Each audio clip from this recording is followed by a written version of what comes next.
మృతులలో నుండి లేచుటలో ఆది సంభూతుడైన. ఎందుకు మృతుల్లో నుంచి మళ్ళీ మొదటి వాడిగా లేచాడు? అర్థం కాల. దీనికి కనెక్టివిటీ ఉంది అక్కడ. మళ్ళా చూడండి, ఆయన ఎందుకు లేపాడట?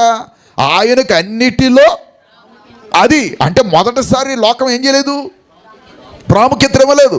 ఇవ్వలేదని గుర్తించిన దేవుడు ఇచ్చేటట్టుగా చేయాలనుకున్నాడు. ఎవరికి?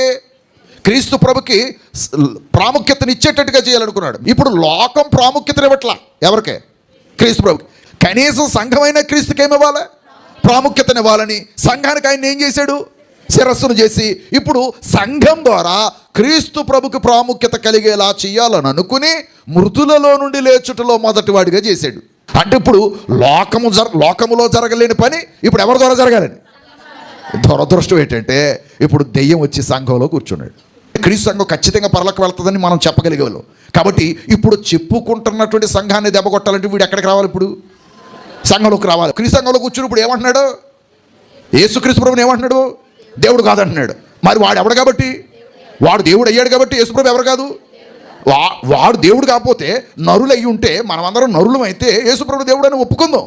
తండ్రి అయిన దేవుడు ఒప్పుకున్నాడు, నువ్వెవరవయ్యా? తోమా ఒప్పుకున్నాడు, నువ్వెవరవయ్యా? అనేక మంది పరిశుద్ధులు ఒప్పుకున్నారు. అపొస్తలుడైన పౌలు ఒప్పుకున్నాడు, మహాదేవుడు మహాగణుడు అని. ఎవరినే?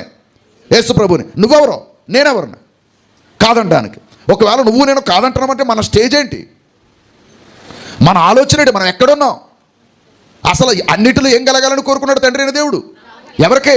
తనకు కాదు, తన కుమారుడికి. ఎన్నిటిలో? ఎందుకో చెప్పండి. ఆయన అంత త్యాగపూరితమైన కార్యాలు చేశాడు. ఎవరు చేశాడు?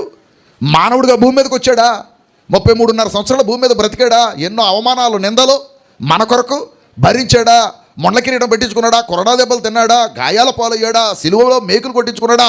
ఇన్ని శ్రమల పాలై మరణం పొంది తిరిగి లేస్తే ఆ తిరిగి లేచిన మహానుభావునైనా లోకం గౌరవిస్తుందని ఆయన అనుకుంటే చివరికి తిరిగి లేచిన వాడికి దైవత్వం లేదంటున్నారా ఈ మూర్ఖులు?